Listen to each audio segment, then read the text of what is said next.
Bien-aimés, que la grâce de l'Éternel Dieu Tout-Puissant soit avec vous au nom de Jésus. Grand merci à tous les abonnés et que l'Éternel Dieu Tout-Puissant vous bénisse aussi abondamment et qu'il vous communique sa toute grâce, sa bénédiction dans le nom de Jésus-Christ de Nazareth. Valentin Ahunga dans l'exhortation, prière et guérison. Marc chapitre 11, le verset 23 à 24. Le Seigneur Jésus-Christ dit, « Je vous le dis en vérité, si quelqu'un dit à cette montagne, ôte-toi de là et jette-toi dans la mer, et croit que ce qu'il dit arrive, il le verra s'accomplir. C'est pourquoi je vous le dis, tout ce que vous demanderez en priant, croyez que vous l'avez reçu et vous le verrez s'accomplir. » Que l'Éternel bénisse tout l'écoute au nom de Jésus-Christ de Nazareth. Bien-aimés, dans ce passage, nous allons essayer de comprendre quelque chose pour nous fortifier et aller un peu plus loin. Nous allons prendre un peu rapidement comme thème la persévérance. La persévérance dans ce passage. Le Seigneur Jésus dit, si vous dites à la montagne, ôte-toi et jette-toi dans la mer, et si, il y a une condition de persévérer, il y a une condition d'attendre, une condition d'attendre. Une chose est de dire, mais l'autre chose est d'attendre jusqu'à voir ce que nous avons dit s'accomplir. La seule chose qui détruise aujourd'hui nos prières en tant que croyants, c'est le doute, et je l'avais dit dans mes vidéos précédentes. Le doute est une arme que le diable utilise pour détruire nos prières. Parfois, l'exaucement des prières de certains croyants reste quelques heures, mais le doute vient détruire ça. Voilà pourquoi le Seigneur dit, si vous dites à cette montagne, ôte-toi et jette-toi de là, et que vous croyez dans votre cœur que ce que vous avez dit arrive. Le fait de croire, c'est la persévérance. Ce qui veut dire que quand nous disons à la montagne d'ôter de là et de se jeter dans la mer, automatiquement cette montagne n'obéit pas à notre parole. Cette montagne reste toujours visible devant nous. Cette montagne reste toujours devant nous. Nous la voyons, nous pouvons la toucher. C'est ainsi que quand nous prions et que nous demandons la miséricorde de Dieu dans notre vie, dans n'importe quel domaine, si nous n'avons pas la foi de croire que ce que nous avons demandé, le Seigneur l'a écouté et le Seigneur est capable de le faire, nous allons douter parce qu'après avoir prié, le problème persiste. Comprenez ceci que sans la persévérance, nous ne pouvons pas plaire à Dieu. La Bible nous parle de ce que c'est que la foi.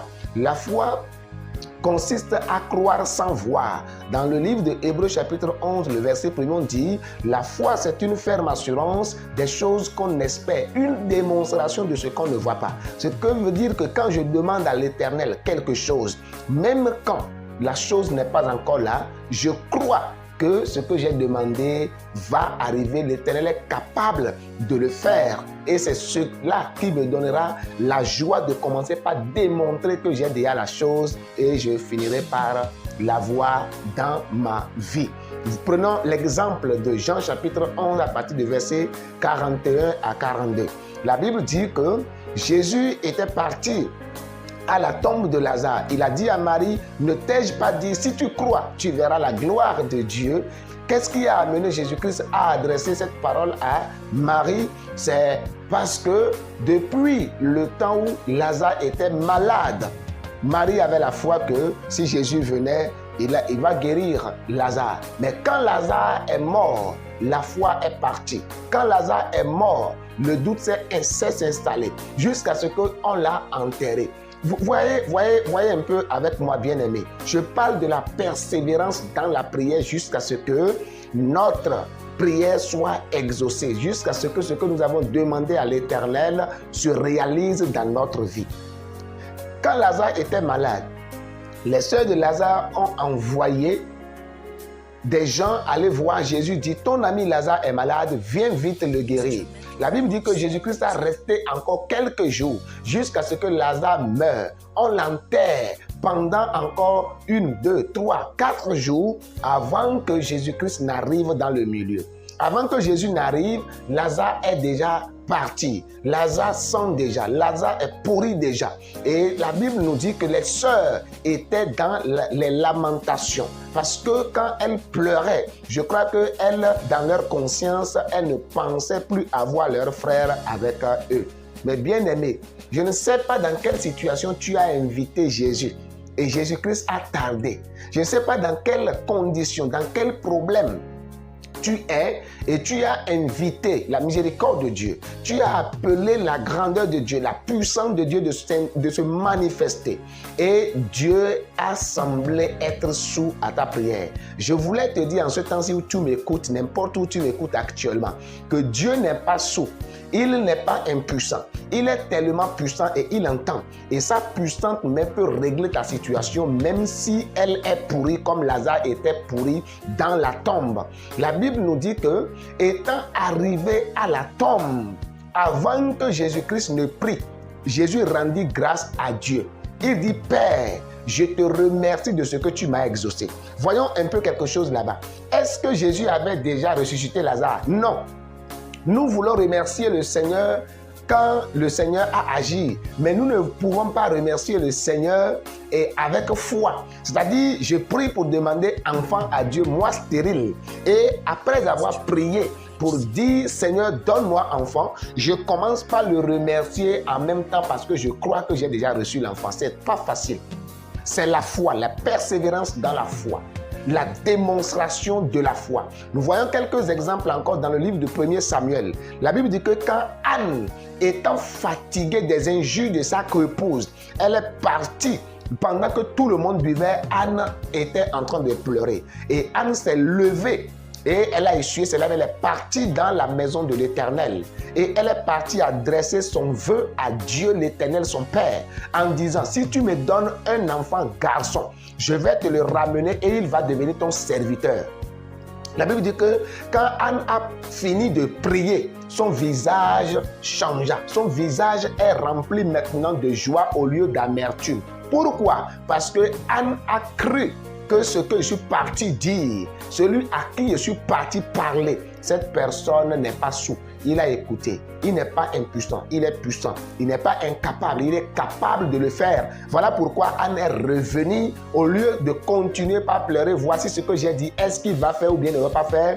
Anne a commencé par rire. Et la Bible dit que le manger, la nourriture qu'elle a refusé de manger, étant revenue, Anne a mangé. Elle a mangé sa nourriture. Bien-aimé, pourquoi tu pleures toujours sur la même situation que tu adresses à Dieu? Plusieurs pasteurs ont prié pour cette même situation, mais tu continues pas à pleurer. Pourquoi n'as-tu pas la foi que l'Éternel Dieu que tu invoques écoute ta prière et il est capable de le faire? Je voulais t'appeler à la persévérance jusqu'à ce que tu demandes à Dieu s'accomplisse. Commence par remercier le Seigneur pour ce que tu demandes. Commence par remercier le Seigneur pour ton mariage. Remercie le Seigneur pour ton travail. Remercie le Seigneur pour ton élévation et tu verras qu'il t'avait écouté. Anne est revenue avec joie et la Bible dit qu'au cours de l'année, elle tomba enceinte. Jésus-Christ a remercié Dieu. Il a élevé la voix pour faire une prière d'action de grâce avant de ressusciter Lazare. Avant qu'il ne dise Lazare sort, il dit Père, je te rends grâce de ce que tu m'as exaucé. Or, il n'avait pas encore ressuscité Lazare. Mais pourquoi Jésus l'a fait? Parce qu'il croyait sincèrement de tout son cœur que ce qui sortira de sa bouche, le Père l'écoute et le Père est capable de ramener même celui qui était déjà pourri à la vie. Ta situation qui est pourrie. Tout ce qui était gâté déjà dans ta vie. Je voulais te dire en ce temps-ci que l'Éternel est capable de le ressusciter. Que Dieu Tout-Puissant est capable de le ramener à la vie. Il a dit, si vous dites à cette montagne, ôte-toi, jette-toi.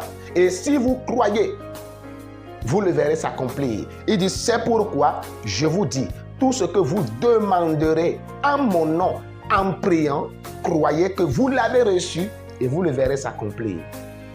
L'enfant que tu veux, est-ce que c'est au nom de Jésus-Christ que tu le demandes? Crois que tu l'as reçu. Le travail que tu veux, est-ce que c'est au nom de Jésus-Christ que tu l'as demandé à Dieu? Crois que tu l'as reçu. Le mariage que tu cherches, est-ce que c'est au nom de Jésus-Christ que tu l'as demandé? Crois que tu l'as reçu. Et tu le verras s'accomplir dans le nom de Jésus. Je vais prier pour toi. Seigneur notre Père, Dieu puissant, je bénis ton Saint-Nom.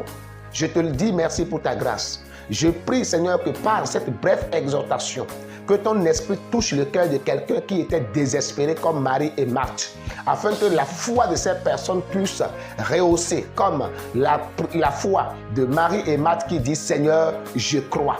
Seigneur, je crois. Que quelqu'un dise Seigneur, je crois. Saint-Esprit touche la vie de cette personne qui est désespérée, dans son foyer désespéré, dans son travail désespéré. Papa, que la foi de cette personne soit rehaussée au nom de Jésus-Christ de Nazareth. Et je prie comme Lazare qui était parti et les sœurs pensaient qu'ils ont perdu totalement leur frère. Comme ils l'ont retrouvé, que tout ce que chacun a perdu, tous ceux qui m'écoutent actuellement, qui a perdu son boulot, qui a perdu le goût d'enfantement, qui a perdu le goût de mariage, qui a perdu tout ce qu'il pensait être meilleur de sa vie, j'élève ma voix et je prie actuellement. Comme Lazare est ressuscité, que le travail de quelqu'un ressuscite, que les enfants de quelqu'un ressuscitent, que le malade de quelqu'un ressuscite, que la joie de quelqu'un ressuscite, que la vie de quelqu'un revienne au nom de Jésus-Christ de Nazareth. Père, merci parce que tu m'as exaucé. À toi l'honneur et la gloire. Dans le nom de Jésus-Christ de Nazareth, on a prié.